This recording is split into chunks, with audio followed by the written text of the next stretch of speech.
are now tuned into Somewhere in the Middle with Soonie and Mo. Hey, hey, hey, hey. Hey, hey, hey, hey.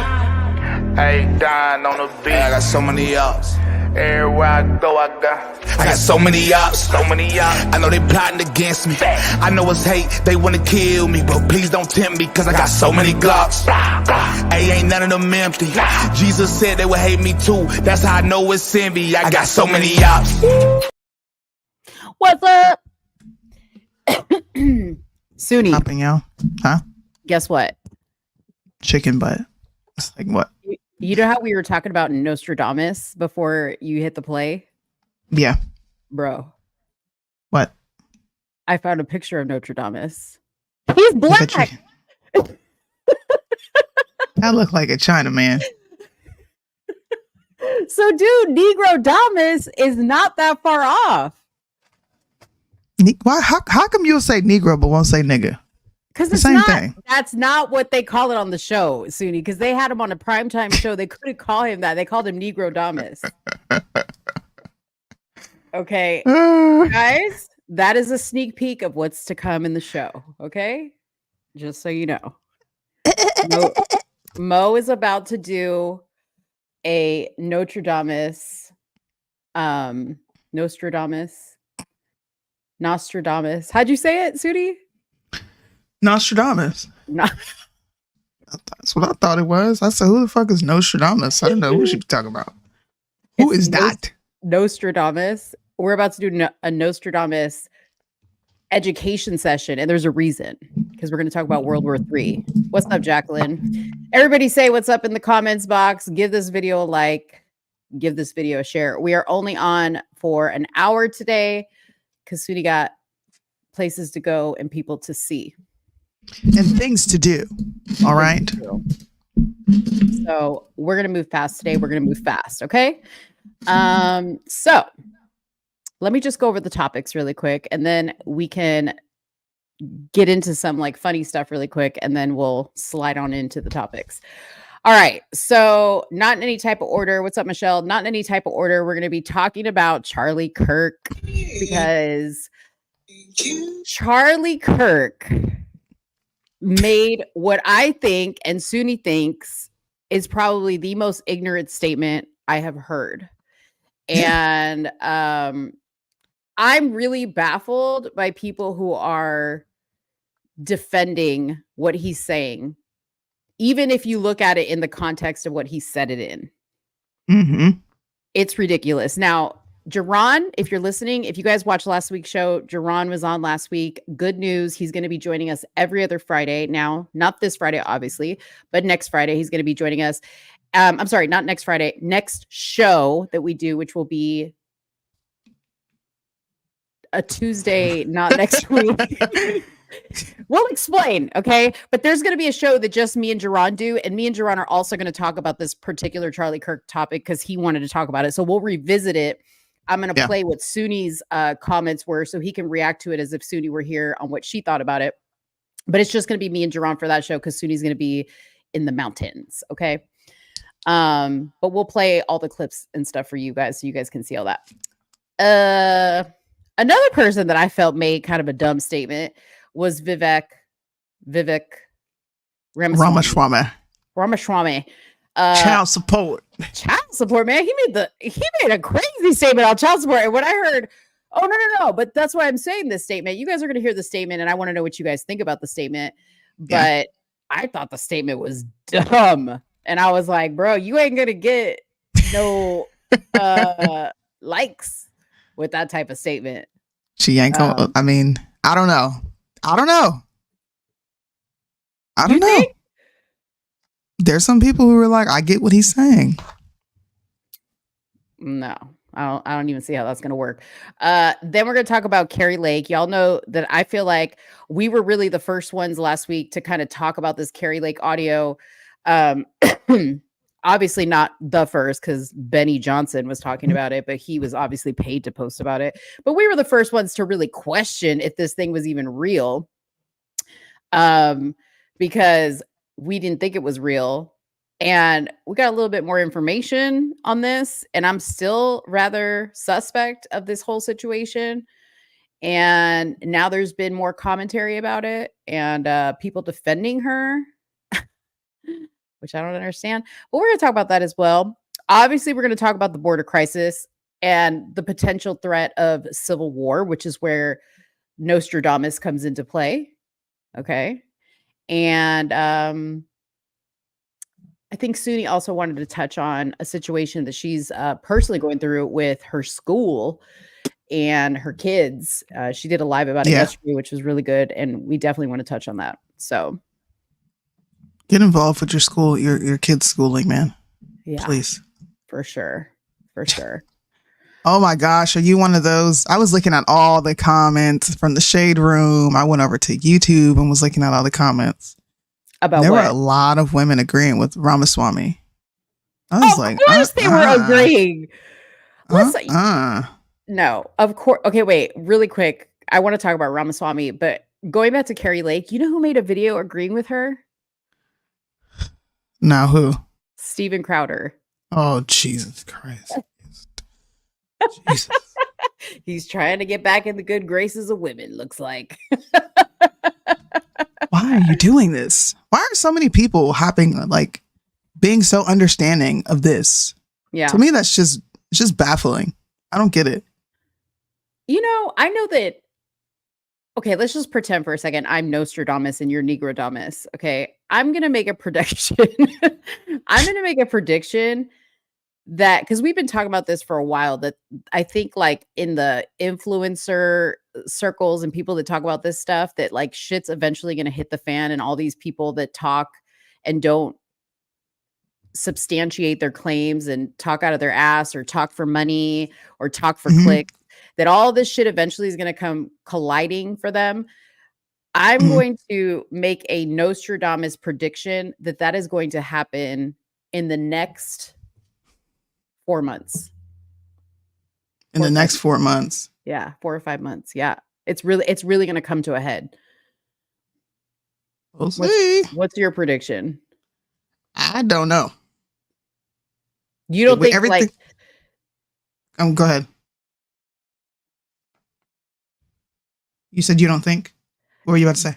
Because you're the one that brought this to my attention. You were like, sooner or later, all the chips are about to fall. You had said that to me a long time ago. And I was like, yeah, you're right. But now I'm really starting to see evidence of it. It's going to keep crumbling. I don't know when things are really going to hit the fan. I don't. Here's my prediction. Although I do think Trump will win, right? If he does not win, I think that's when shit will hit the fan and this right-leaning, left-leaning crap will completely disappear. Because it'll just be a uniparty. Everybody will be saying, okay, we need to join together. This is not working. This is not working. We haven't, the strategies aren't working. I think the left and the right will merge together on a lot of issues. Me personally. If Trump doesn't win. But if he does win, then people will remain divided. But I think because this side feels so like beat down that they are just going to cave like they always do. That's what I say. See, I fear that because I fear that it'll be too late for the unity by that point. I think it's already too late now. I just think people are lying to themselves. I don't want to say it's all hope is lost right now, but it's pretty far down for sure. I definitely don't think, as much as I love Trump, I definitely don't think, unless he pulls a complete rabbit out of his hat, that he's going to do much for the unity aspect of things. There's still going to continue to be division because, of course, if he does get in, they will ramp up on the hatred and the divisive messages and whatnot. And our side will continue to play into it instead of trying to move people past it, So, yeah. Man, it got pretty dark, the message. It did. Dang. All right, so let's go back to Vivek Ramaswamy. So You're saying in the comments a lot of women are supporting this. Should we play what he said? Sure. First? Okay, let me play it. And this was from, he went on the Breakfast Club, I think 2 days ago. And here's the comment. In this country. And right now we have a major divide in this country. And at a certain point, we're going to have to look 360 degrees across the board and say, all right, we're all laying down arms. We're going to agree to be one nation. We're going to agree to disagree on the issues where we disagree most profoundly, to say that we are still going to be bound by a common set of principles as Americans. Take abortion. Right? This is one where they say there's going to divide the country to a breaking point. I've stood for policy, and it's a mystery to me. I'm the only Republican who has advocated for this. I think it's a winner politically, but I think it's also the right thing to do. They say, okay, you can't find common ground on abortion. How about this one? Tell me, we got 3 guys here at the table. Let's talk from man to man on this. I think that if a woman brings a child to term, this is what you fucking up at. You fucking up because it's 3 men, and you're saying you're having a conversation about women. You should be bringing the women to the table. This is why the shit you're talking about the founding fathers is some bullshit, because you got a bunch of men, you got a bunch of white men trying to make policies for a bunch of diverse groups. No. Most women here like what I'm about to say. Most men don't. You got 2 women right there. Ask them. We have actually, and we've had a conversation. I think you may be worried about what I'm about to say, which is that I think if a woman brings a child to term, she should be able to make the man financially responsible for both her and the child if she does it, period. And that should be the law of the land. That happens, though. No, it doesn't today. Not to the scale I'm talking about. Full That's financial. What child support is. It's you do 50-50. You got 40% for the man. I'm talking about 100%. So it's 2x over. He's fully responsible for the woman and fully responsible for the child. She has to, because her responsibility, she took 9 months to actually bring the child to term, if it's confirmed with a genetic paternity test. So right now, today, 40 years ago, he has full responsibility until the child's 18. Absolutely, and full responsibility for the woman during that time. I don't think that's bad. I don't think it's bad either. Because I think that part of the criticism of Republicans is, oh, you're just throwing women under the bus. I say, that's a fair criticism. Let's actually take that seriously and say we're all in this together. If you believe that unborn life is life. Most women would agree with that. I think most women would say, most women absolutely would agree with paying that. for the child and for me. Yes. Most women would agree with that, right? And that's not the state of but then men should think about that on the front end. That's the whole point, because women can't afford that either. That's the whole. This gets to the heart of the abortion debate. That's not a bad point. This gets to the heart of the abortion debate. But what he's saying is you should think about that on the front end. Exactly. Put your That's the condom whole on. point. Remember when Young Thug was like, "Yo, if you broke, shouldn't be having babies." Yeah, exactly. But things happen that don't. But things happen that don't work this. out. If you think it's going to work out, and it obviously doesn't now, a man if that's it's making confirmed by $40,000 a year, you want him to pay for the woman and the child? That's not the wildest thing I've heard you say. Because she's actually got 9 months of carrying the child. So this is when I'm talking back about uniting the country. I don't know if that's a idea or whatever. But right now, one of the criticisms is, and one of the things I believe as a leader, you talked about being a leader. What does a leader do? One of the things a leader does is listen to the best arguments for the other side, understand them deeply, and then give the best possible response to that you can. I had an 11th grade teacher. She taught me, if you can't state the best argument for the other side, you don't know what you actually believe yourself. And I think that that's true. And here on this question, the best argument for the other side is, how are you only putting this responsibility on women to say, okay, you stand for life and all of that, but how come that only falls on the woman? My answer is it shouldn't. So nature has made a decision, and some people will be offended at us saying this, but only women have a lot of men's ass. Only women have children. Okay, I believe that's a biological fact. Some people may disagree with that, but if you have 2 X chromosomes, you have children. But we're going to do everything we can to even that responsibility out by saying that if the man is making a sexual decision, it's not just the woman that's responsible for that. The man actually pays for the woman and the child for the next 18 years. I'm not mad at it. Let's talk about just dividing this country. And right now we have a major divide in this country. And at a certain point, we're going to have to look 360 degrees across the board and say, all right, we're all laying down arms. We're going to agree to be one nation. We're going to agree to disagree on the issues where we disagree most profoundly, to say that we are still going to be bound by a common set of principles as Americans. Take abortion, right? Is this replaying? Yeah, just replayed. Okay. So what I'm understanding is his point is that he's saying by saying the guy is going to be responsible for paying child support for the child and the woman, if she brings a child to term, she decides to have the child. So that's an incentive for her to have a child. But then it's also an incentive for the man to think twice before he puts his penis inside a vagina and skeets and potentially makes a child. Okay. in my opinion, it ain't working now, okay? With having to pay child support for one child. Now, we're just assuming that there's a bunch of one-night stands that are creating unwanted children, but to DJ Envy's point, there's also marriages that don't work out, relationships, right? Where you're like, yeah, let's have a baby, let's get married, let's do all this. And then now you're going to be responsible for the woman and the child? I don't know.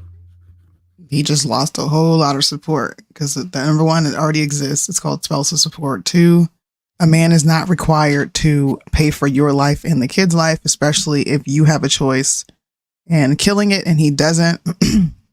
If you want to make it even across the board, then allow men to opt out of parenthood when a woman decides to have a baby, much like she decides to opt out of parenthood when the man wants a baby. Financial, people are acting like money fixes broken homes. So in my opinion, Ramaswamy is throwing money at a situation and being like, yeah, well, you did this, you laid with her, you're responsible. That's stupid. She laid there too. They both made the conscious decision to do that unprotected, and they both know that a pregnancy could result. This is like throwing a oops, my camera went off. This is like throwing a ball at a glass window, right? And you know the glass has potential to break, but you throw it anyway. And then you say, oops, okay, now pay me because I broke the glass. Y'all are both taking a shot. Shut up. He that was the dumbest thing I've ever heard him say. The fuck? That was stupid. I mean, I think that it's going to incentivize women to get pregnant. That's all it's going to do. It's not going to curb any abortions. No, I don't think so. And I don't think it's going to make men think twice either, because they're not thinking twice now. And if anything, it might increase abortions because the dude's going to be like, no, I'm not going to pay for you and the baby. Exactly. Right? It might have the opposite effect. Right. And how many guys avoid paying child support now as it is? A lot. So now you got to have the money to sue him for all that? Come on, man. I don't know. Crazy. Yeah, that was really stupid, Ramaswamy. You say a lot of great things, but I think social issues you should leave to the experts because you're not one of them. Yeah. You know what was funny? So I watched this whole interview because Liddell said that Vivek dog walked them. And I don't really think he did. In fact, Charlemagne, Vivek made some comment about how he did push-ups. He did 30 push-ups. They were in the middle of some heated debate about something. I don't know if it was the border or something. Anyways, Charlemagne's like, oh, you could do 30 push-ups? Let's go right now. Let's do it right now. And he's like, you want to do it right now? So they get down on the floor in the studio and they do 30 push-ups. Charlemagne was genius because he completely derailed Vivek from his point, because Vivek was so out of breath from having to do these 30 push-ups. He couldn't even, like, when he got back on the mic, he was like, all right, so what I was saying was, he took a sip, his coffee cup was empty. He's like, hey, Envy, can I have some water? Envy gave him water. He had to catch his breath. And by the time he was like done recovering, he had completely moved on. Exactly. I was like, dude, and Charlemagne wasn't even missing a beat. I was like, wow, you didn't dog walk nobody. They dog walked you. It was kind of funny. That's been like and I'm sure we'll get to this once my school topic comes up, but that's been like, for some reason, that's been a buzzword for this side. When any conservative gets into a debate with anyone left leaning, I'm sorry, you guys pretend like they beat the shit out of him in a discussion. A lot of right-leaning people lose because they're surface level smart. I'm just saying. Yeah. If you don't know how to talk, you're never going to win a debate. You have to be crafty with your words, and you also have to catch people and inconsistencies with their logic. And I don't think we do that. I think people take that as like a form of insult, or like you being argumentative. I get this a lot. Like, you're just being argumentative. Why? Because I won't say okay. And I'm actually going down the line and testing your logic, because at some point you're going to be inconsistent, which makes your entire argument inconsistent. People don't want to do that. That's what I've noticed. Well, I mean, and that's why Mo doesn't get into debates, because I'm not a debater. I argue with the heart. as you always. Oh my say. gosh. No, I mean, I don't have any argument other than my personal experience and my heart, and that's it. So, that's why I don't ever get into these discussions, because I'm not a debater. That's just not debating what I is do. fun. Yeah. Some people like anybody who doesn't debate. It's fun. Get into it. It'll expand your lexicon. Well, let's move into your school topic, since that is kind of debate related in a way. Yeah. Let me see. First, I think I sent you the email, right? Yeah, you sent me the email. Do you need me to pull it up? No, I got it. Explain to people how, like, in short, like how this all started with you and your child and where it's going now. So my daughter brought home, actually, no, this started years ago. One of my girls came home and asked me what non-binary was. And I was like, what do you think it is? And she was like, I don't know. So we had a conversation with her that some people believe that they can change, but God made girls girls and God made boys boys. And I kind of left the conversation there. Didn't have an issue after that. Mm-hmm. Then my youngest daughter brings a book home called Yes, We Can. And you're like, oh, it's an encouraging book. Yes, we can. Mm-hmm. But then towards the end of the book, there's a very LGBTQ charged message that says love and be loved. And it preaches acceptance. So when she was reading the story, she got excited about the rainbow. And I said, let me see the pictures. And she turned the pictures and I was just horrified. There was an LGBTQ flag on there. There was a transgender flag. There was a symbol that showed, all genders in one. And I ended up taking the book back to the school and having a meeting with the principal mm-hmm. and questioned her on a few things because I was not satisfied with the message that I was getting, which was, we don't teach this here. And maybe I can play a clip. We don't teach this here. It's just, how did she explain it to me? It's just offered. It's not something that we actually teach here. It's just offered and the students can go pick it if they want. And I questioned her further on that. Like, okay, what does that mean? What happens when a child does pick the book and does express, I guess, being confused or some interest in this? Mm-hmm. And she said something that was really alarming. She said, well, we do our best to loop the parents in. Mm. And I was just like, what do you mean you do your best to loop parents in? Like, that makes no sense. Mm-hmm. And she let me know that they sit down with the counselor and the child, and pretty much if they feel that it's a big enough conversation, they'll reach out to the parents. She gave me an option to look through the books to see which books that I potentially wanted to challenge if I wanted to take it in front of the superintendent. And they've been giving me the runaround. I emailed them. I get a response of, well, which books are you challenging? Well, I don't know because I haven't gone to the library to see which books I want to challenge. Mm-hmm. And then I get no response. So I kind of got discouraged with it and was like, you know what? I got 6 months here, 7 months here. Is it even worth it? Mm-hmm. And is it even worth it if I'm doing it by myself? Because it's just me. It's not like there are any other parents up there doing what I'm doing. It's just me. Mm-hmm. So I kind of put it to the back burner. And then I get another email from my son's 5th grade teacher, and attached at the bottom is another message that was just borderline disrespectful and 100% unprofessional. I've never seen any school affiliate, any school teacher send this type of email out. And it bothered me because it did come from a teacher who attached this message to the bottom and felt it was appropriate to send to parents in regards to a school dance at an elementary school level. And I'm going to pull up the email so you guys can see it.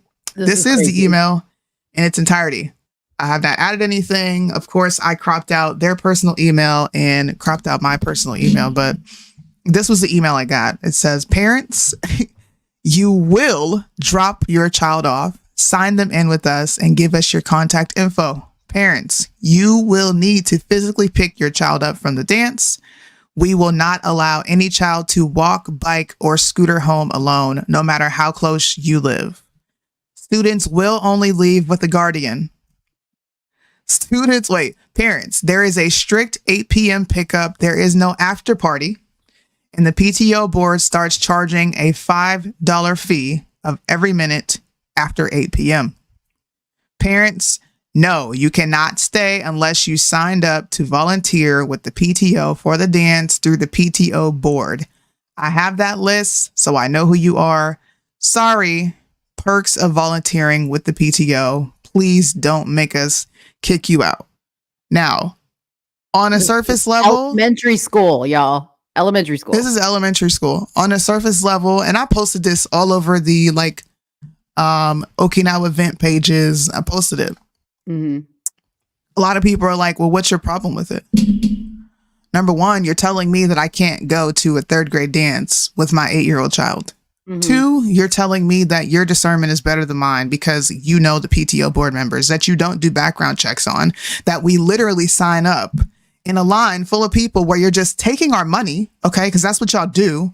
We get in a line, you ask us to sign up, give our emails, and you take $10 from us for the year, and we get some whack-ass wannabe fancy necktie to let parents know that they're a part of the PTO, and that's it. You're not doing background checks on these people. We don't know who these other parents are, but you're telling me that I know who they are, and if you decide to come and you want to be there with your kid, then you're going to kick me out.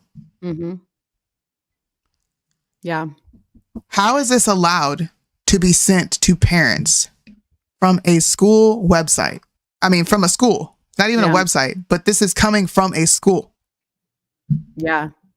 Honestly, this is a good point. The LOL is the cherry on top. I mean, when Soonie sent this to me, I was like, first of all, what's up with all the caps? Like, she's yelling at the parents, right? And I even said to Soonie, I was like, first of all, this is elementary school. Like, since when do they even have dances in elementary school? Number one. And anytime I've ever seen an elementary school dance, it's usually the girls bring their dad or an older brother or a parent or something, right? As their dance partner. And the parents are able to attend. And I'm thinking in my head, like, if you're not running background checks on your PTO people, then what is the big deal? Mm-hmm. Why is it that you don't want to have parents there? You should be welcoming. Hey, parents, if you would like to come, please email me ahead of time with your name and your information so I know you're going to be there, right? I understand all of that because you don't want just random, you have situations with parents who are maybe splitting custody with their kid. You don't want a parent showing up saying, oh, I'm here to pick up my kid, and they don't have the right to do that. I understand all that. But the way that email was talking to the parents was a complete lack of disrespect. Yes. Overstep of a school's authority. 100%. Yeah. So I thought about, this is legit my thought. I thought about going to the dance with my kids and daring them to try to kick me out of anything. Like, I want you to try to put me out. But then I said, you know what? That's not a good example to set for my kid because that's teaching them to go seek out confrontation. And that's not what I'm trying to teach them. I'm trying to teach them to stand up for what they believe in, but you have to do it in decency and in order. And I wanted to go to the dance. I wanted to stand right next, because I know the lady. I wanted to stand right next to her. And I want you to try to kick me out. I really do. Like you said before, y'all ain't doing background checks on none of these people. Mm-hmm. You're not. Mm-hmm. You take our $10, you give us a little necklace, and that's it. And the stuff that you do, you know what makes it worse is the student innovators were charged with putting this together. So not only did my child miss out on an event that she put together, you then barred her parents from being able to go, which grants her access to go. So honestly, I'm glad they didn't go because they're too young to be having school dances. She's only 8. My oldest is about to be 12 tomorrow. And they don't need to go. They're not missing out on a childhood. They'll have these experiences with prom, going to homecoming, in high school and all this other shit. But these people are telling you what they think of you. Mm-hmm. They are the authority. And you need to let them know, absolutely, you're not. Yeah. You don't pay a bill. You don't take care of them when they're sick. They're with you for 6 hours out of the day, and you're barely teaching them.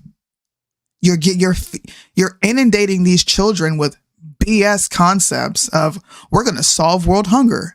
Let's talk about immigration and how bad it is if you don't want to accept immigrants and give up your natural resources to feed people that aren't even from this country. This is happening in schools. Yeah. It doesn't matter that I'm here in Japan.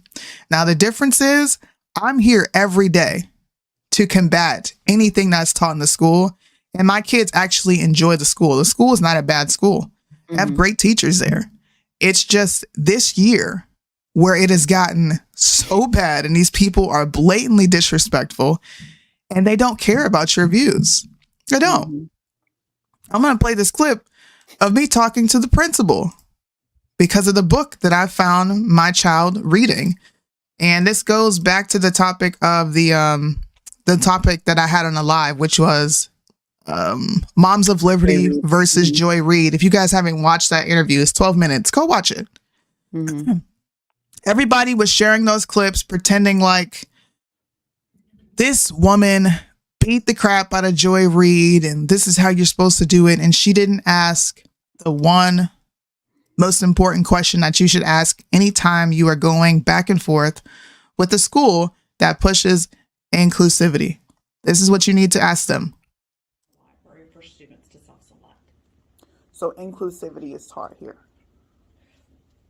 We offer it and they select. It's not that we are teaching it, but the materials are available. So are there Christian books here where they can learn about Jesus? Yes and no. When we're teaching, we don't teach religion, but there are some books on that do mention religion. I would almost, I can't say for specifics because I haven't looked at the specifically. It's already all the way up. Is there going to be one titled Christianity? Probably not. But are there going to be books just like this one that has something in it that talks about Christianity? I would say yes. In our nonfiction section, there would be something, especially when you're talking about a historical book. Okay. Just like when you're talking about Mother Teresa or Martin Luther King and his beliefs, it would mention. Of course. So I wanted to play that because she didn't know. Mother Teresa. She didn't know how to respond to me. And there's more to this. I'm going to break this up and put it out. I've sat on this for months. I haven't put it out. I haven't let anybody hear any of it, to be honest with you. I challenged this lady further because we got into the message of inclusivity and how there are students in the school who identify as non-binary. Now, it's not something that they showcase to the entire classroom, which doesn't matter because these kids talk amongst themselves. So I challenged her and I said, you're not being inclusive unless you include me. So until you include Christians and Muslims and whatever else religion, don't feed me BS because you're not pushing a message of inclusion. Right. You're saying that my message is hateful, right? And this has no place here, but you're also disrespecting me and my faith by saying, well, actually, this has a place here because it's not hateful. When you say that my God is a bigot and that Jesus is a misogynist, that's disrespect. I'm sorry to break it to you. When you say that it's wrong to have faith because not everybody is included, you're being a hypocrite because I'm not included. And there are certain rules and regulations to the Bible. If you don't like it, take it up with the man upstairs. It has nothing to do with me. But ostracizing a group of students and not offering them any faith-based books or any appropriate books that fits their lifestyles is not inclusivity. You guys are lying. So what? Not more inviting parents, the parents to the school dance is not inclusive. What are you hiding? So you guys could take it from me. If you guys want to use me as the example, go to these schools, whatever school your kid is in, and challenge these people. Don't go up there raising hell. I just asked hard questions and I spooked the crap out of these people to the point where they don't want me in the library now. So I'm going to leave it there. We'll see what happens. This email that I showed you, this will not be anything that I let go. This will be addressed. I will be going to the school and asking them why they think this is appropriate. And I will be going to complain about the PTO president. Yeah. You do not dictate who is around my child. I do that. You get them for 6 hours of the day and I give you no complaints. But to refer to us as entitled, if you could see the disgusting messages or comments that are on these pages because of the email that I posted, where they're calling me an entitled parent. Oh, you and your bratty kids don't need to show up anyway. What the fuck are you talking about? How am I entitled because I want to be somewhere with my 8-year-old? Yeah. She's 8. Yeah. Not 18. And then they call it as helicopter parents. You need to be helicopter parents. That's why half of your kids are growing up fucked up because you want to be their friend and you want to hand them a phone and be like, yeah, go watch YouTube and have Momo pop up and scare the living shit out of you, or have all this nasty LGBTQ shit popping up. Pride Month on Blue's Clues and all this other shit. And you wonder why your kids are coming out. I'm bisexual at 10 years old. Are you kidding me? Mm-hmm. Yeah. So respectfully, because I know y'all watching, fuck all y'all hoes. Come see about it. I second said statement because, man, I'm sure you too when you went to school, Soonie, but my parents could just show up whenever. They didn't need to go through no office. Okay. They could walk straight into the school. They didn't need no pass. They were like, my daughter's in so-and-so's class, and they would open the door and sit down. Yeah. And my mom did it all the time. And I hated it. Okay. Oh, they get bothered. I do it. I pop up every now and then. Go watch what's going on. Let me see your schoolwork. They get bothered. You're interrupting the atmosphere. No, I'm not. Teach your students how to fucking pay attention. And don't be worried about somebody else's parent coming up in here. I'm not your mama. So what you worried about it for? Mm-hmm. You need to start, listen, people need to start being stern and firm with children because you're raising little soft, entitled assholes. Yeah. Not just that, but you need to, parents, I don't say we because I don't have any more school age kids, but parents, you need to reinforce with your children that even though the school is responsible for them during the day, right? As far as like the time that they're there and making sure that they know where they're at all times. If the teacher tells you something to do or pulls you aside from the class to have a meeting with you, you need to tell your parents and you need to ask the teacher, is my parent going to be called into this meeting? Has my mom been made aware that you're calling me into a meeting? Because it's gotten to the point where the school completely oversteps and they pull your children aside and they have meetings with your children and they have discussions with your children and they've got your children so scared, okay, that your children don't go home and tell you. And they need to tell you. They need to tell you everything that's happening. You are People the parent. are weird. People are weird. Man, I'll tell you what. And it's crazy. I was 38. Right. I was 38 hot. Like what? Wait, what'd you say yesterday, Soonie? That I was like, what's that? Soonie said, we about to we gonna shoot the ones. And I was like, what's that? Like the we gonna squabble. Like if it's that serious, then we can shoot the ones. It's like if it's really like that, and you really like, okay. I know that there's a time and a place for stuff, and you can't be ignorant, and you don't teach your kids these bad, habits. Yeah. But some of these entitled teachers, do you need your ass whooped one good time to know that you are not going to screw with people's kids, bro. Right. They're not yours. They're mine. And if you want to say you're talking about your kids like they're property, my last name is attached. I carried them for 9 months. I provide whatever they need until they go off and marry someone else. You're mine. That's right. It's that simple. That's right. Yeah. Amen to that. Anyways. All right. Well, good message. Good message. All right. So let's talk about the Kari Lake thing. Okay. So if you guys don't know about the Kari Lake thing, Kari Lake released an audio of Arizona GOP representative or official Jeff DeWitt allegedly bribing her into dropping her run for, I think at the time it was for governorship. Okay. Now she's running for the Senate. Now I want to mention that because we are just now hearing this recording, but Kari Lake sat on this recording for 10 months. Yeah. Okay. She mentioned her being bribed at CPAC, very soon, if not days after the incident happened. But she sat on this recording for 10 months. So I asked, why did you sit on this recording for 10 months? I thought it was very strange. And I was like, okay, are you doing this for the people? Is there some bigger thing in this that's in it for you? What's going on? Because that don't make no sense to me. So I wanted to play, if I can find it, I wanted to play the video. Do I have it? I thought I sent it to you. I think I did. Hold on. The video of her explaining this. If I can't find it quickly, I'm just going to, oh, here it is. Okay. Hold on one second. Give me just a second. She looks like a freaking fake Barbie doll.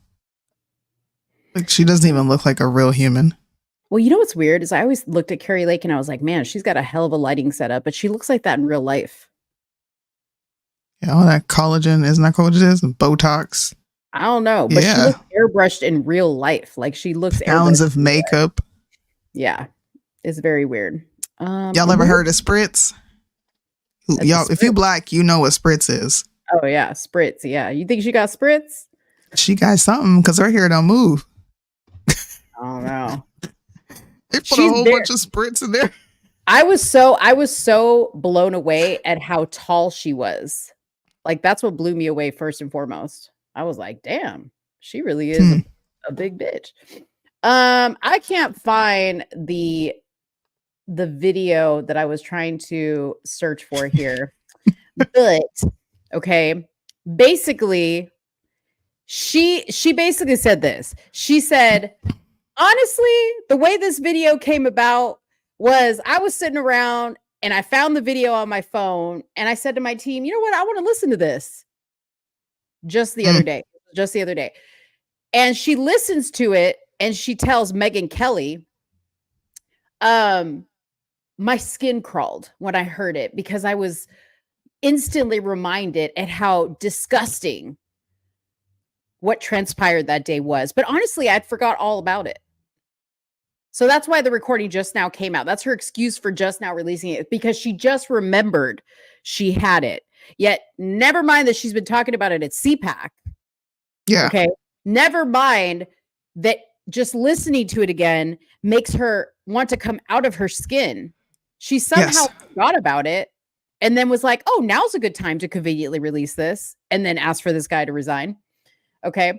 So she asked for him to resign and he resigned Wednesday following the release of the audio tape. Now I'm going to read to you the resignation letter because nobody was really posting the resignation letter. And then I went and I read the resignation letter and I was like, well, hold up. This is interesting. Okay. So we're going to read the resignation letter. So he says, I'm going to put this up here. I don't think you guys can read it because it's quite small, but I'll put it up here anyways. Excuse me. Okay. He says, in light of the recent revelation that Kari Lake has released a selectively edited audio recording of our private conversation. Now, I want to say that when you hear the recording, which we played on last week's show, and if you want to hear that, you can go back to it. It starts off in the middle of a conversation. So we have no context as to what was being discussed before. Okay. Supposedly she was in her house. He came to her house to talk to her. I must clearly address this deceptive tactic. The recording from over 10 months ago is not only taken out of context, but also undermines the integrity of a private discussion critical for party leadership. As chairman, my primary duty is to strengthen our party, which often involves challenging dialogue and strategic decisions. These conversations are meant to assess and enhance the viability of our candidates. The truth is, when I took the helm, our party was in disarray financially, unstable, organizationally weak, and lacking in momentum. Today, we have made significant improvements in acquiring a new office headquarters, blah, blah, blah, blah, blah. Contrary to the notion of me being an enemy of Lake's, this conversation was recorded while I was actually employing her at my private company. In fact, for over a year and a half, we had many conversations where I was looking out for her financial interests.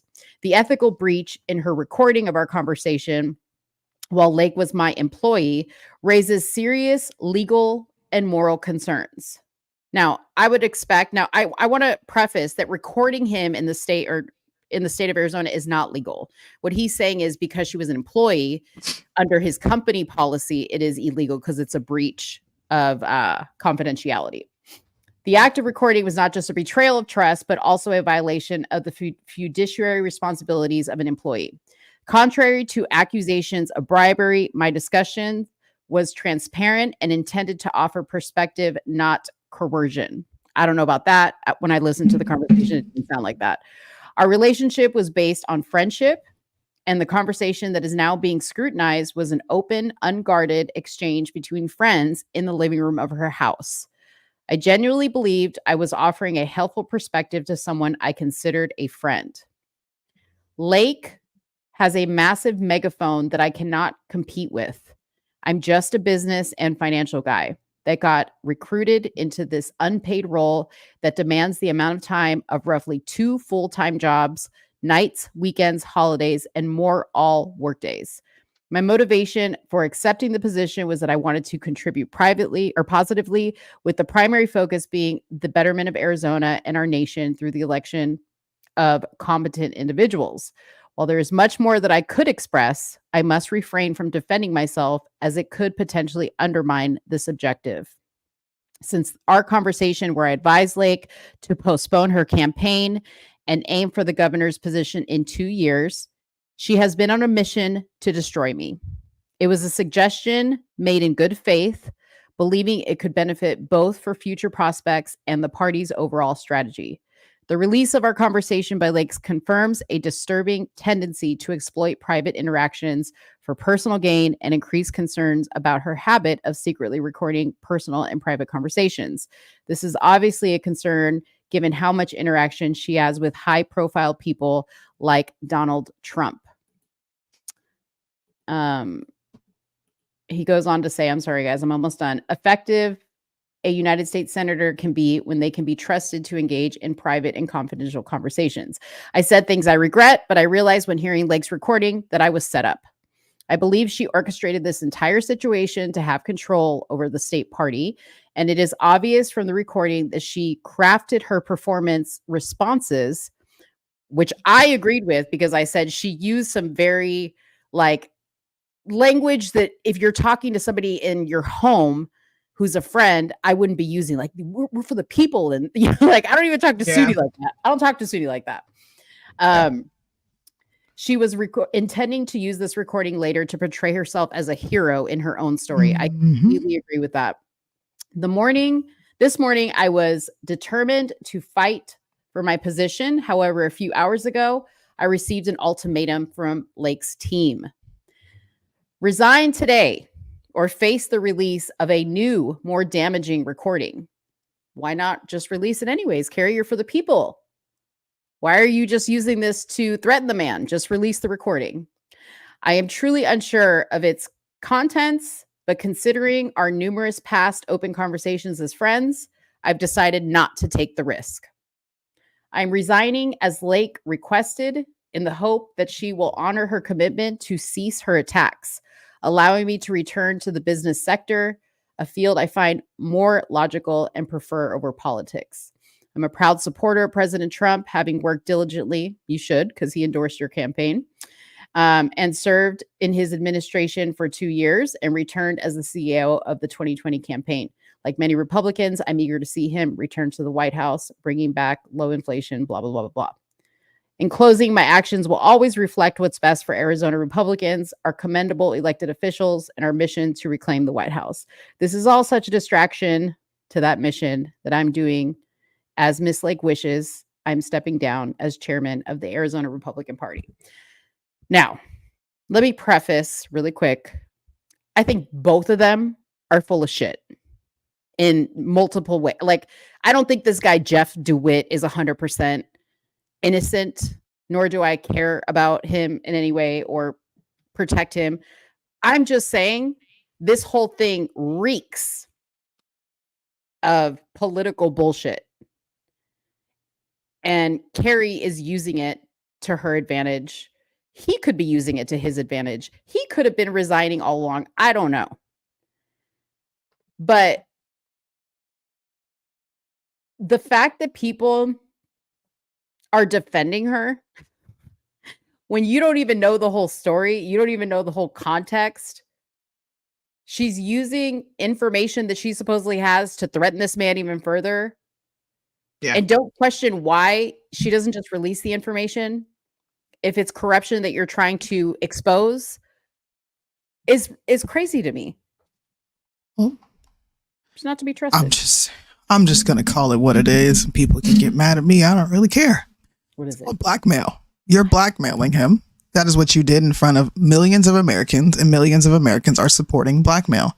Mm-hmm. It literally means the extortion or coercion, which is what she did by threats, especially of public exposure or criminal prosecution. It does not have to include money. He is afraid for his public image because of this out of context audio recording she put out that she had for 10 months.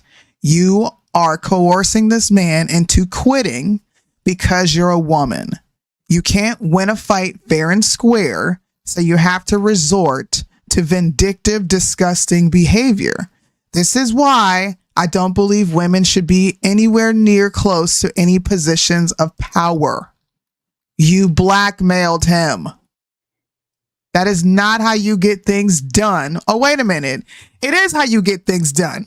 Isn't that what they do in Washington? Yes. Blackmail the shit out of people. So are you really trying to save the people? Are you really trying to do what's best for America? Or are you concerned about your agenda?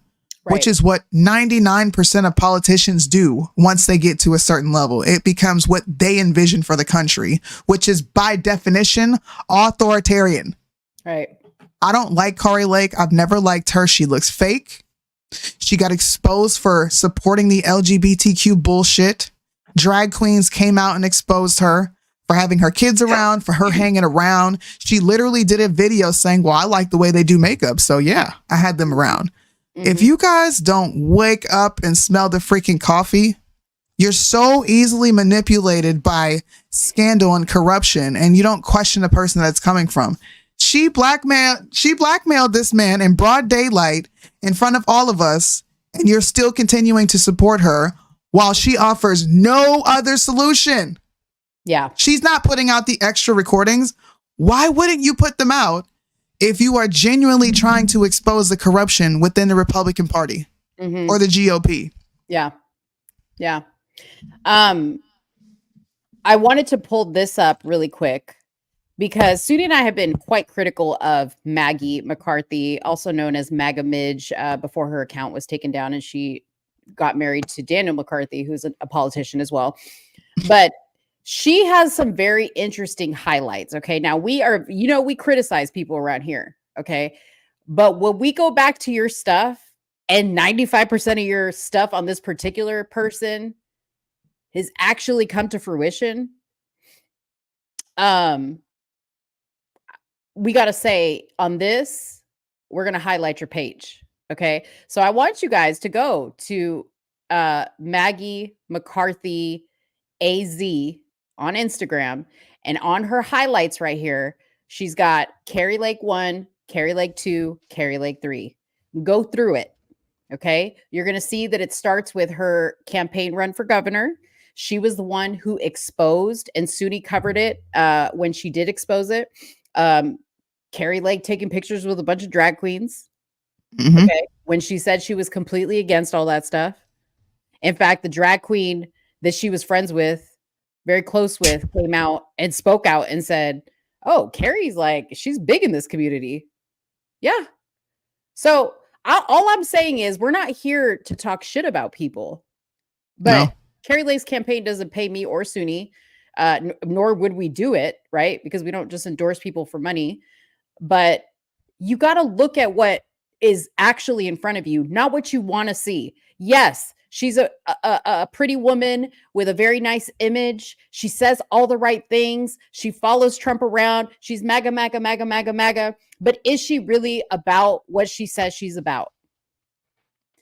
Hence, can we trust that this recording that she's releasing is in good faith and honesty? I don't know. Go look at the evidence that Maggie has very well put out here on her page and make the judgment for yourself. We're not here to tell you what to think, but go and look for yourself. And then question the people that are telling you that she's the victim, that she's not telling a lie. Go question those people. I'm disappointed because some of these people I really, really love and love their stuff. And I'm thinking, why are you doing this? You could just stay quiet. You could just stay quiet. You don't have to say anything about this.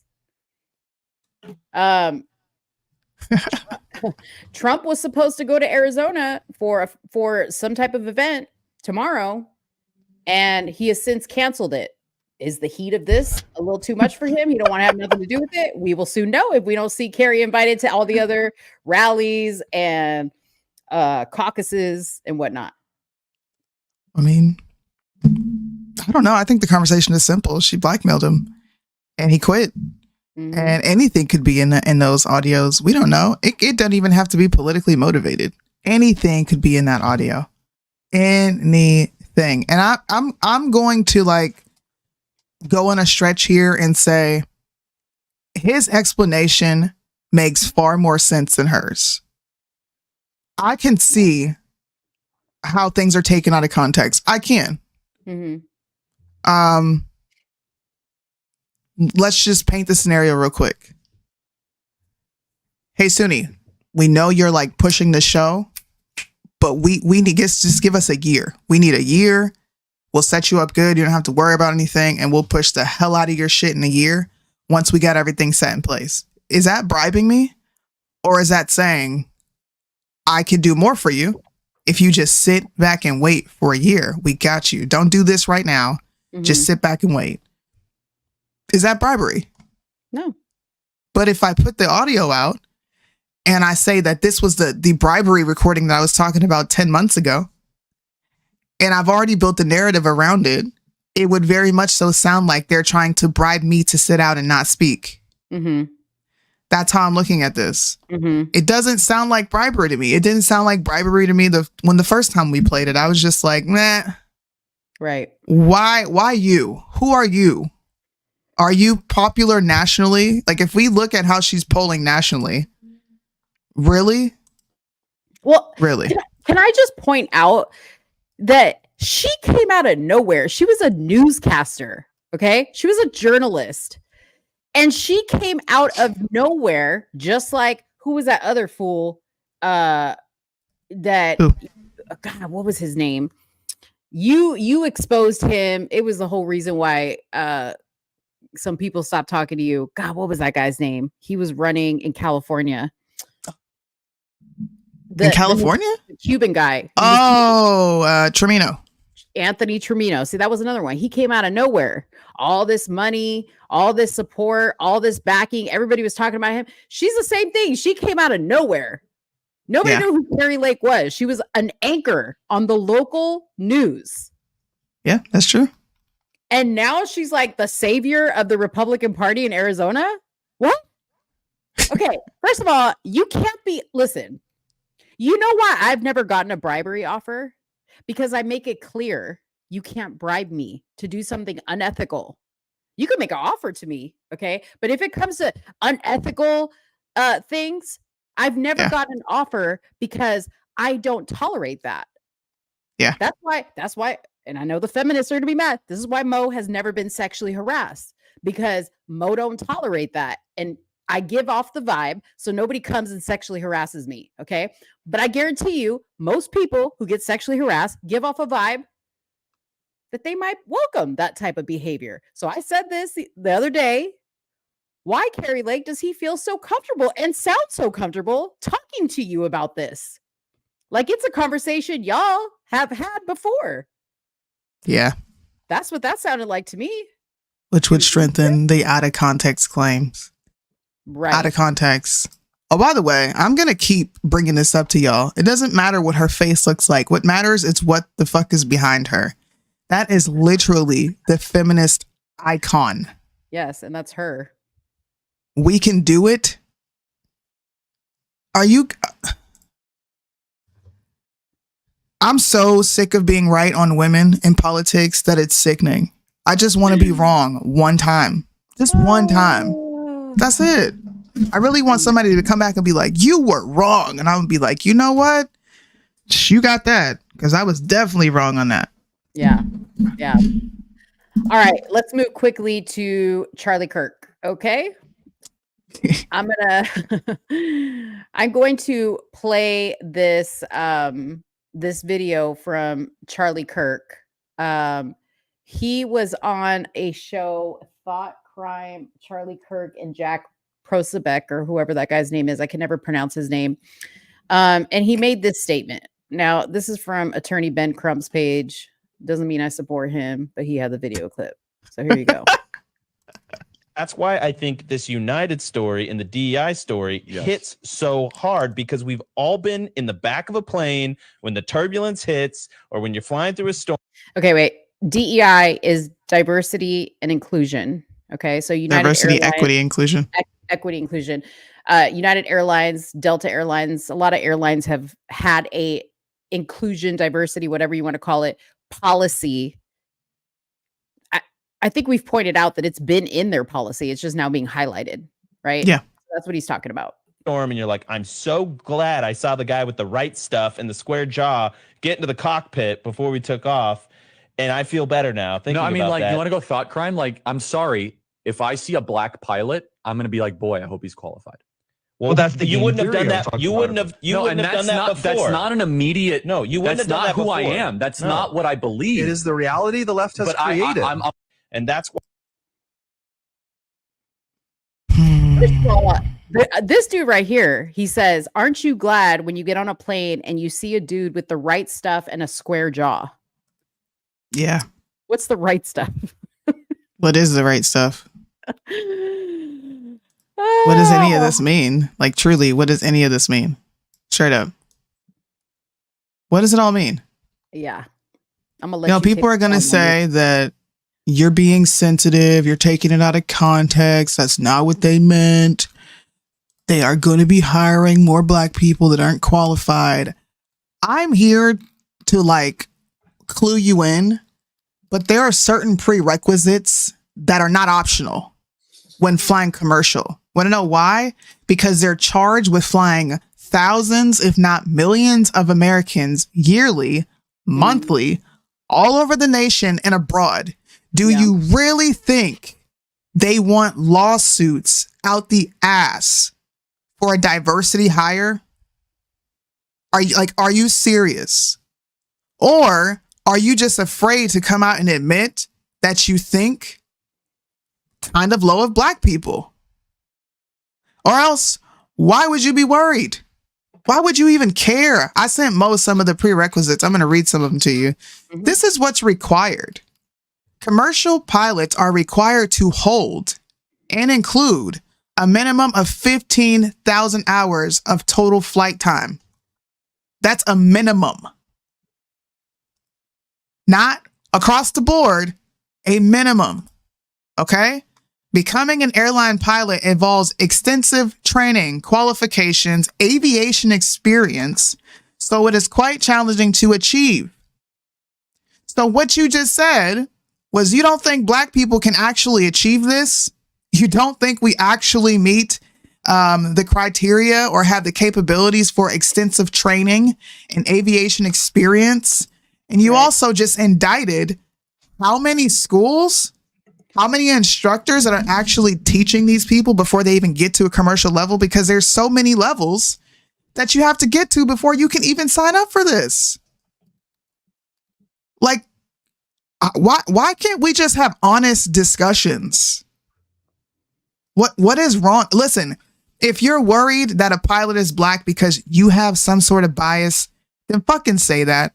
Don't blame the left because then you're openly stating that you're susceptible to their indoctrination, the same indoctrination that you claim not to be susceptible to, the same indoctrination that you claim to be speaking out against.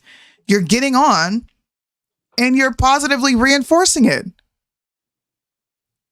That's all this conversation does, which is why I believe in having nuanced discussions about race, because if we don't, we run into this. You got young kids being shot because white people are afraid in their fucking homes. Both races are doing it. What are y'all afraid of? What are you afraid of? And you know, you got people coming out. Y'all are just being sensitive. No, it's not sensitivity, bro. I'm the last person to get bothered by anyone's opinions on race. I can really care less. That's not what matters to me. What matters is you're openly lying.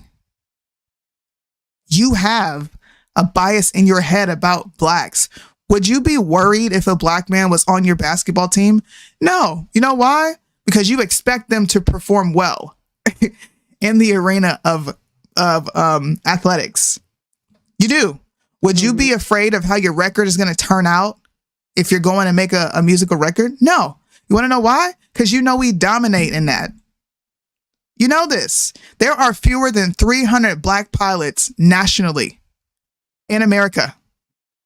Fewer than 300. Do you know how many times you've probably already been flown by a black pilot that you didn't see? Because 99.9% of the time, we don't even see the freaking pilot. Yeah. You could have been flown by a Punjab freaking Indian. You could have been flown by a Japanese person, a Chinese person, anybody. You have no clue who's flying these planes. But in the back of your mind, Charlie Kirk, the first thing you could think of, and you say, what do you say? Want to hear a thought police thought? It's not thought police. You're saying something that you're afraid to come out and say. So you're saying, you're prefacing with, they're probably going to cancel me if I say this because they're weak. I wouldn't want a black pilot. Why? Nobody questioned him on why. Why? Well, he kind of said, because the left has made me think about this, right? That maybe they're just hiring based on the color. But let me say this. I would like to ask Charlie Kirk, okay? 2 questions, actually. Let's just say, hypothetically, Charlie, you're on a plane and you start to notice that the entire flight crew is black. The pilot, the stewardesses, because that's happening now, right? I actually was on a plane recently. I was like, dang, the whole flight crew black. By the way, we made it safely. I'm alive, right? But what you gonna do if you see that the pilot is black? You just said you're scared. What are you gonna do? You gonna stand up and ask to be put on another flight in front of everybody? I bet you won't. I bet you won't. Second of all, if this is how you feel, and we have talked about this before, what are you doing to change the narrative? If you're so sick of the narrative that the left alone is painting, right? That's making you focus so much, hyper focus on race. What are you doing to change it? Because you only like to highlight black degeneracy. So you're helping to further the narrative that black people aren't intelligent, right? That black people can't achieve a pilot's license. But he'll say, "Oh no, well, I wouldn't say that. I'm friends with Candace Owens and Brandon Tatum. They're black. They run what's the L'exit, right? They're very intelligent. I have several black friends. I've got black friends. And yes, I will fly Spirit, but only to Vegas. Okay. It's just because I want people to understand what I'm saying. It's the implications and the intent. Yeah. Your intention may be well, the left is making me think this way, which is a cop-out. But what you're implying without saying it is that we don't quite measure up, and you should be worried if we're at the helm of it. If we're at the helm of a flight. And how discouraging and disrespectful to an entire population of people who are already sold that they don't quite measure up because they're black. Now let's compound it with people on the right saying, well, they're making me think this way. So if it's a diversity, equity hire and inclusion, then I gotta question your merit. And it's solely based off the fact that you're black. Even though we like to peddle Martin Luther King, which tells you not to judge people by their skin color, but by the content of their character. You don't know this person. You don't know them from a hole in the wall. That's what Charlie is saying. He's using that as a crutch, Greg. Wake the fuck up. Because nobody ever had this thought. Tell me, has Charlie Kirk been afraid to get flown by a white liberal woman? Because they're pilots too. And the number one recipient of affirmative action. The number one recipient is white women. Or did he come out and say that he was afraid of a black pilot? Which one? Which one? Because I'm actually scared of being flown by a woman versus any man on this planet. If something goes wrong with this flight, is she going to be able to mentally make sure we land safe, or is she going to panic? I'm sorry, but I trust a man to do that. It doesn't matter his race. I don't really care. I trust that he has a mental fortitude to get us there and landed safely versus a woman. But, diversity, as we covered a couple shows ago, diversity, equity, inclusion also is now, they're focusing more so than just black hires. They're focusing on mentally and physically disabled people. So Charlie, if you see somebody, the pilot, roll in and he's got a wheelchair, or he looks like he may have a little bit of Down syndrome, or he looks like he may be a little bit retarded, or he got one arm, are you going to be just as scared? Come on, bro. It doesn't matter what color or sex they are. The first thing he mentioned was race. If it didn't matter and all he said was, dude, I'm afraid now getting on these flights because I know that they're hiring people based on, diversity, equity, and inclusion, nobody would have, this conversation wouldn't be going on, because you can understand, like, dang, bro, who are they hiring? But even more so, you could be challenged on that, because becoming a pilot has nothing to do, and they're not going off the guidelines of diversity, equity, and inclusion. Yeah. That's not how it works. You are indicting several businesses, corporations that are charged with putting certain people in these planes. Like, come on. Yeah. The DEI is for the hire through the airplane or through the airline. The DEI is not to get your pilot's license. So what Soonie's saying is there's a very high bar you have to meet to even become a pilot. This isn't like we're talking about, just some regular corporation is saying they're going to hire more black people and they don't need to have any qualifications on their resume that don't meet the qualifications of the job. What she's saying is, in order to have the pilot's license, period, you have to be able to meet a very high level of expectations. Yes. And I don't want to bring this up. I ain't going to bring up the picture. Okay. But I just looked up who the most recent pilot error crashes. Okay. That have happened. One was a white guy and one was a white woman. Pilot error, the most recent ones. Okay. I couldn't find one where there was a black person. Not that matters, but just to go back to his statement, he has no basis for that statement. Right. He made none. Yeah. Zilch. Nada. And I'm going to do a live on this after this. I'm still waiting for my husband to get back. But at some point, people have to be honest with themselves.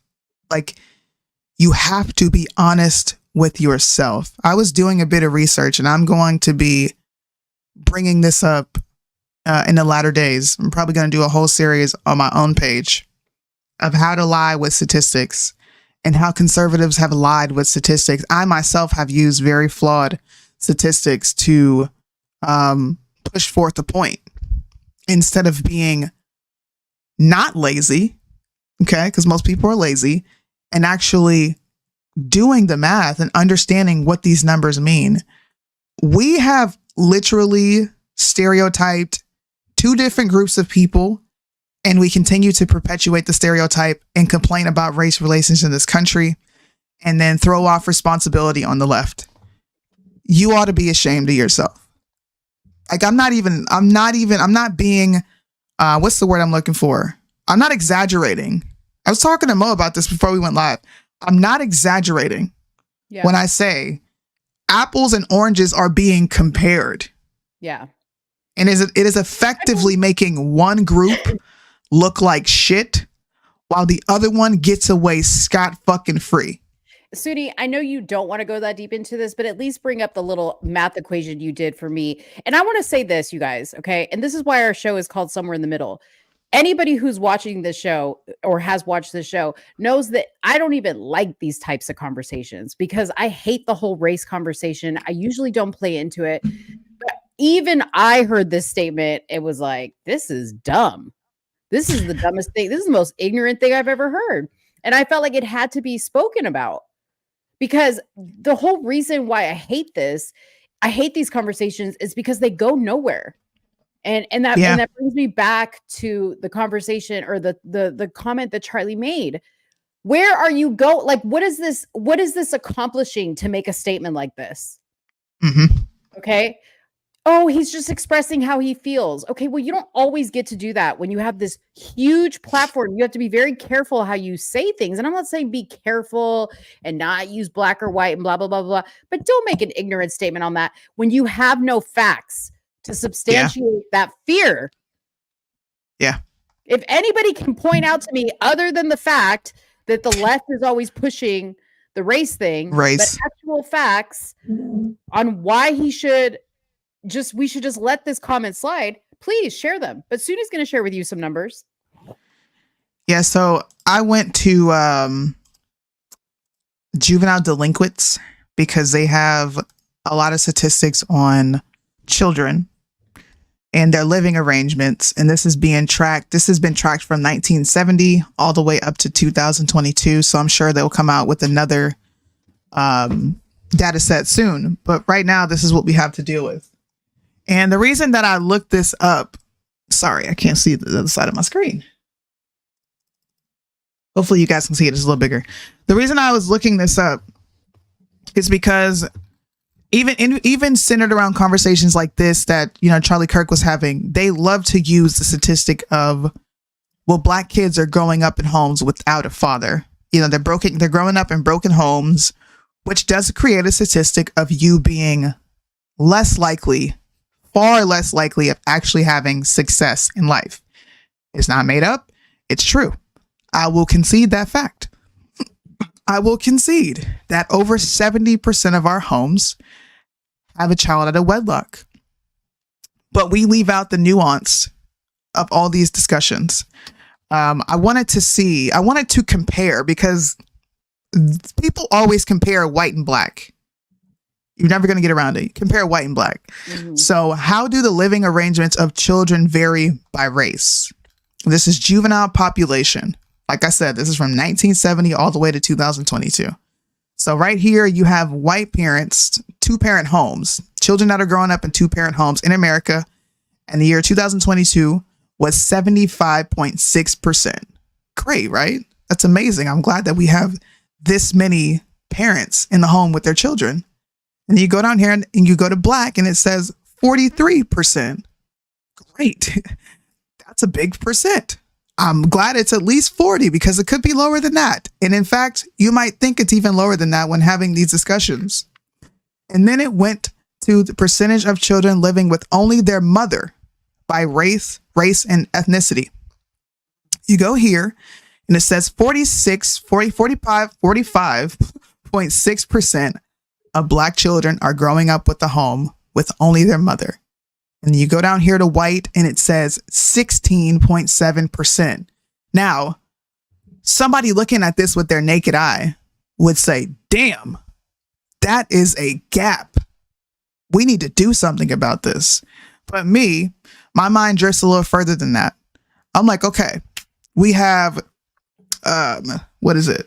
How many white people are in this country? 1 second. I have the numbers pulled up. I was literally looking at this for a good portion this morning. We have 200,031 white people in this country. Okay. 231 million white people. If I did the math, which is a 16.7% of that 231 million, do you know what I would come up with? 38,576,999. Okay? That is almost the size of the black population. So that many homes in white America are headed by a white woman. But we don't have that conversation or that discussion. I then was like, okay, let me look at the opposite side. What is the number here? If we do 45.9% of black homes being headed by a single mother, that is 18,819,000 children, or roughly, these are rough estimates, right? Because we don't have the actual numbers. We're just doing it based off of population of people who are potentially living in a single parent home with a mother. Why is it that we only discuss the black? And then I start talking to Mo, and I'm like, listen, I get it. When you are a small population, your numbers show any drastic change, or not even a drastic change, but anything is going to do this. It's going to fluctuate no matter what you're talking about, especially if you have a small sample size. 41 million compared to 231 million is small. It's a minority. Whites make up 75% of this country. So if your single parent homes are the same size as the black population, then why do we only have specific topics about black people? Why do we do that?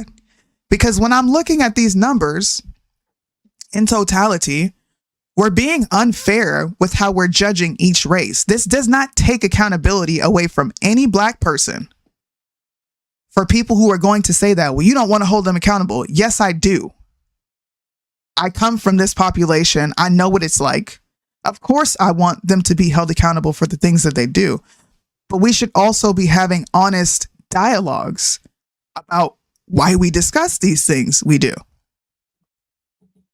Oh, Lord. You're conflating per capita to a raw count. No, I'm not. I'm definitely not. All I'm doing is finding the percentages. And I don't know if you're talking to me or you're talking to Uncle Said, because he said about a 2-1 ratio. I don't know who you're talking about. I'm not conflating per capita. It's not what I'm doing. And either way, the question still stands. Both races are having this immorality issue, but we only like to focus on one side. And I don't get it, because there are several things plaguing this country, and it ain't just people with black skin. Our children are under constant threat.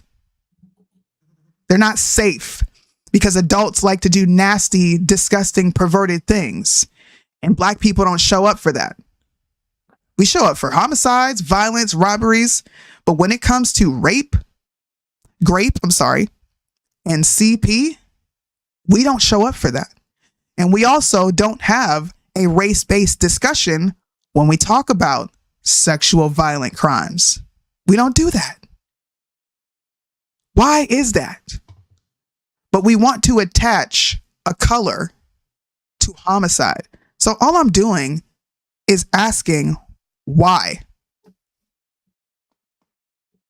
Why?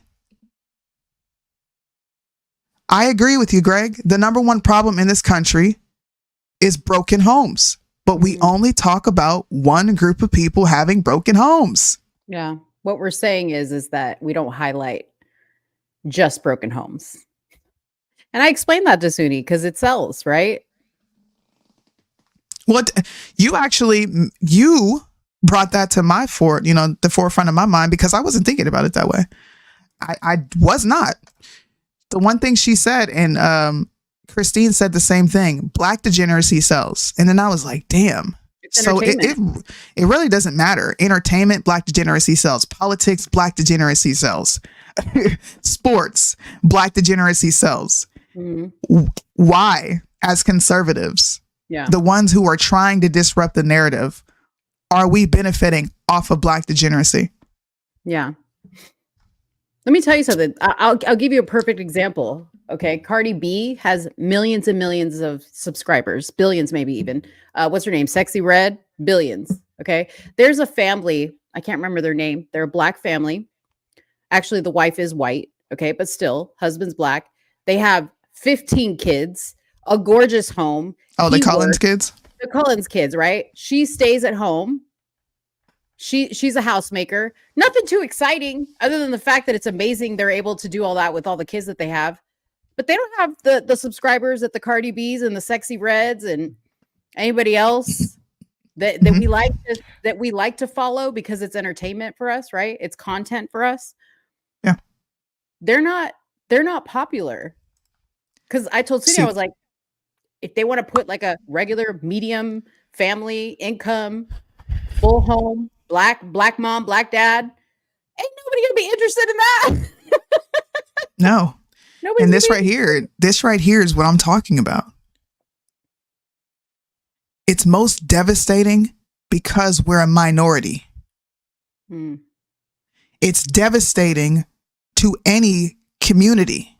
It is devastating to a white community to have that percentage of children, that many kids potentially growing up without a father. They have children, which doubles that number every generation because we continue what we're taught.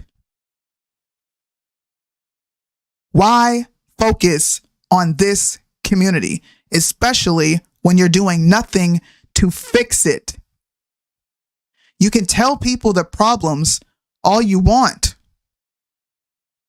but until you give them the proper tools to get themselves out and you actually sit and have conversations with them, all you're doing is spouting numbers, which means nothing to someone who is in that current situation. They don't care about your statistics.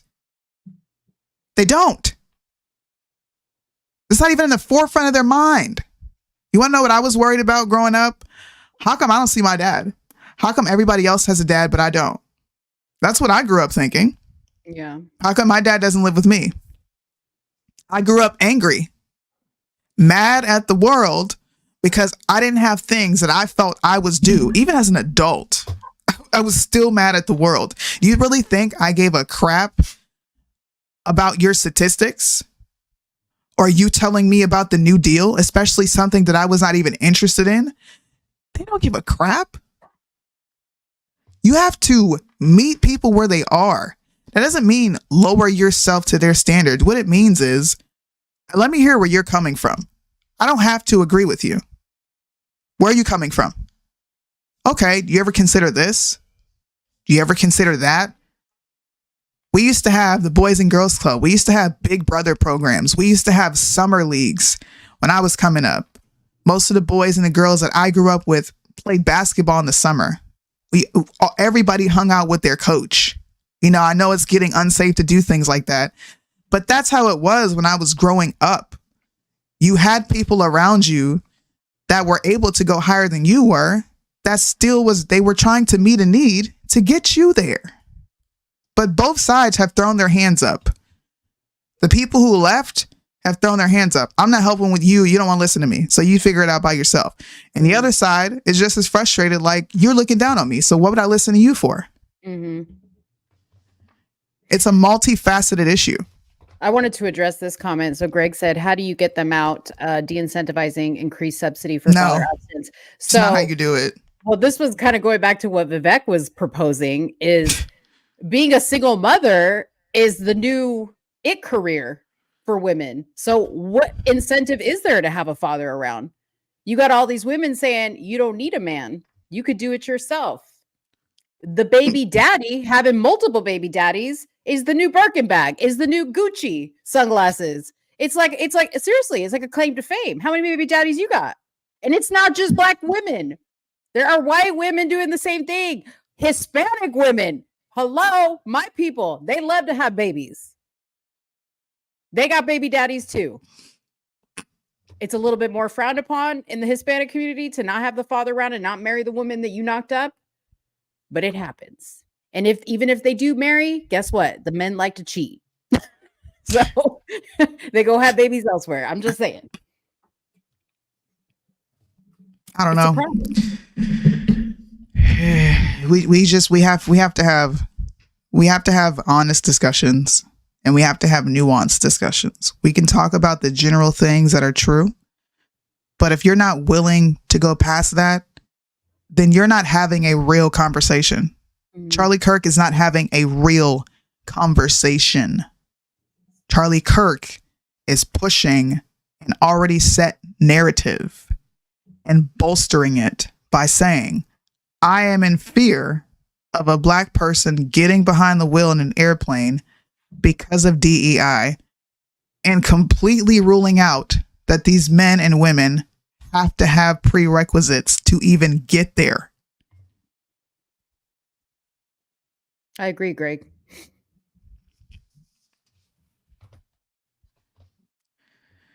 And let's be honest. How many men and women are happily married? Ooh. I don't think you can find an honest poll on that one. Just saying, it's a question. Yeah, it's a good question. How many of these kids that are in the system come from a two-parent home? Mm-hmm. And it's more than just home. Exactly. It's more than just two people being married. You have to have two parents that are on the same page about how they're raising their children. You can't just slap, get married, and all will be fine. It's far more complicated than that. True. These are discussions you're not anywhere else. So subscribe to Somewhere in the Middle, Greg, if you haven't already, because this is what we do. This is what we do. We ask questions. We engage with you guys for the reason of the discussion. We love the discussion. We love the back and forth. And we just think about what I've said here. I'm not asking anybody to just eat up what I'm saying. You can go fact check all this. I pulled up the website. This is a government website. These are children in their living arrangements in America from 2022 and beyond. All right. Back in the 1970s, single white mothers were at 7%. 7%. Black people were at 29%. It doubled in the 80s. From 81 to 82 was a 10% increase. 7% increase, roughly 4. Mm-hmm. That's huge.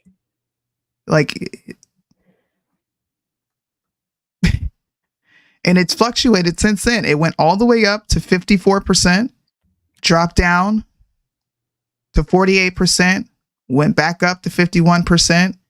It actually went up higher in 2016, and then it dropped down to 45% in 2022. So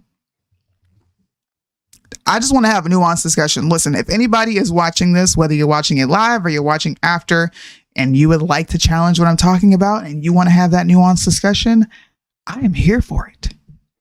It probably I will go get the. I'm sorry. Go ahead. No, finish your thought. I'm just saying, I will sit and find the actual numbers of men and women in this country. Oh yeah, she will. And we can have a whole discussion. This is what she loves to do, is find the numbers. I bet you the 2022 drop because of COVID. People were social distancing. That is true. So there's other factors. Yeah. There's other factors. You guys missed the good parts of this show. Go back and watch it. If you're just tuning in, go back and watch it. Please challenge anything that we've said here today, because I like to have different people on to have discussions like this. There's not many people who are willing to do this. Everyone is in love with their own opinions. Mm-hmm. And everyone loves to purport false numbers when it comes to statistics, bro. Yeah. It just drives me mad. By the way, I don't know. Do you have to go right now? Go ahead. I have a few more minutes. Oh, okay, I just Like want to 5 say minutes. that stupid fucking video with Tom McDonald and Ben Shapiro. Can we just stop pretending like that? That's an AI image of Ben Shapiro. Like he didn't go to a studio with Tom McDonald and record that. You guys know that, right?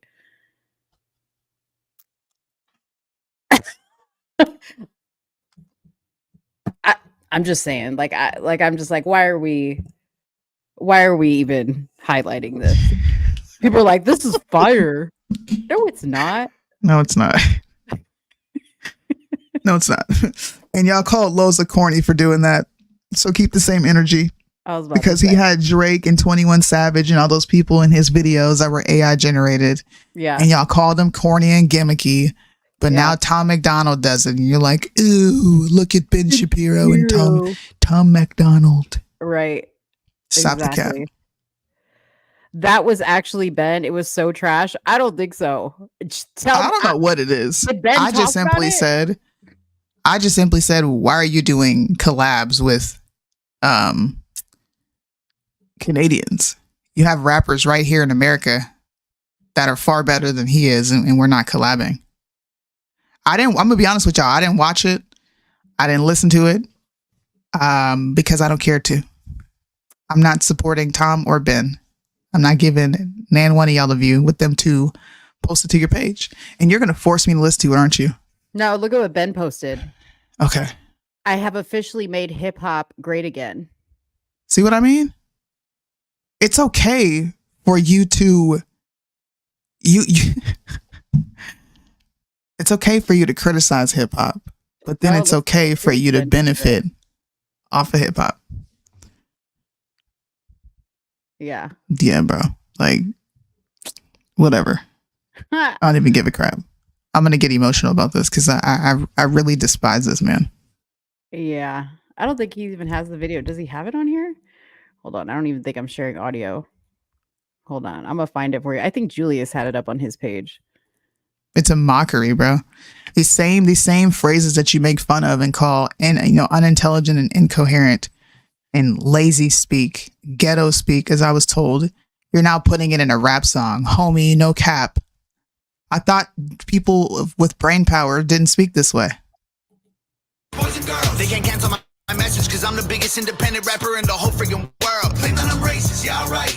I'm not ashamed because I'm white. If every Caucasian's a bigot, I guess every Muslim's a terrorist. Every liberal is right. I don't want to talk to folks who don't get it. Go woke, go broke, no hope. It's pathetic. Pro-choice, pronouns, pro-love, you're progressive. But you ain't pro-gun, no one to protect it. Where the American flag's at? Remember when people would hang those? They've been taken down, they all been replaced with BLM flags or a rainbow. This ain't rap, this ain't money, cars and clothes. We ain't... Wait, I want to get to the Ben part. Here we go. I don't care if I offend you. I was put here to upset you.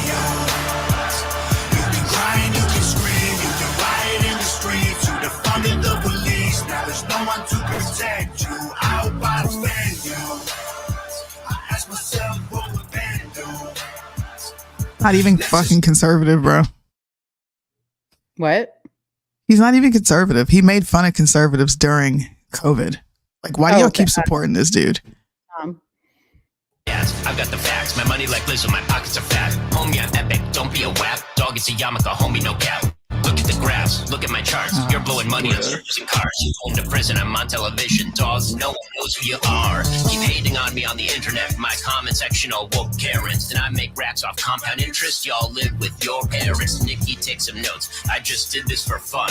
All my people download this. Let's get a Billboard #1. This ain't rap. This ain't... All right.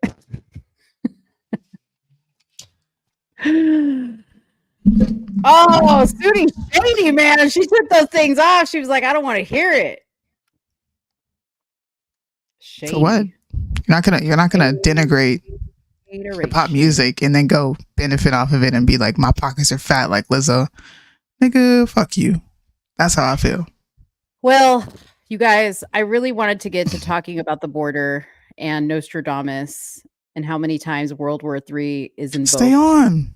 I just have to go. I don't want to do this part by myself because it involves you because you made this funny when we started talking about Nostradamus. But we'll do it next time. It's not a big problem. I just want to say, you guys, stop with this World War III stuff. Like I get what's happening at the border. It's pretty awesome that the original states that signed up, to join the union are, backing Texas. That is great. I hope they keep these illegal aliens out of my state. But stop with the World War III thing, because we don't need scare tactics. We can talk about this situation without invoking fear in people that World War III is about to pop off. Okay. I'll leave it with this. The last time we were actually in real danger of World War III was the Cuban Missile Crisis, and that was in the 60s. So since then, we've been saying World War III, and it hasn't happened yet. Now, the reason why Nostradamus came into play, because Nostradamus actually said he predicted that the probability of World War III would be in 2023. So I'll just leave it at that. Come to find out, Nostradamus looks like he might be a brother. Okay. Leave it up to the black man to predict World War III. Y'all said he couldn't fly a plane, but he's good enough to predict the future. You guys have a happy Friday. Have a great weekend. Real quick. Sorry. Housekeeping. Okay. Soonie is off to the mountains the 31st. So are we going to do a show on Tuesday, the 30th, or you're going to be real busy? I'll probably be busy. Okay. So no show next week. Soonie's going to the mountains. I'm going to Colorado. And I will be back on Tuesday, February 6th with Jerron, who was on our show the other day. He's going to be our new part-time third co-host every other Friday, but he's going to join me on Tuesday. And will you be back?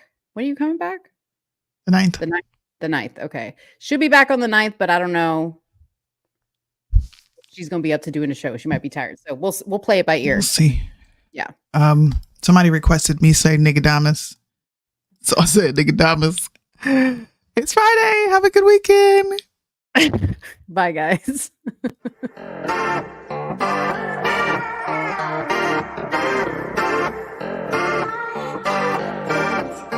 Patriotic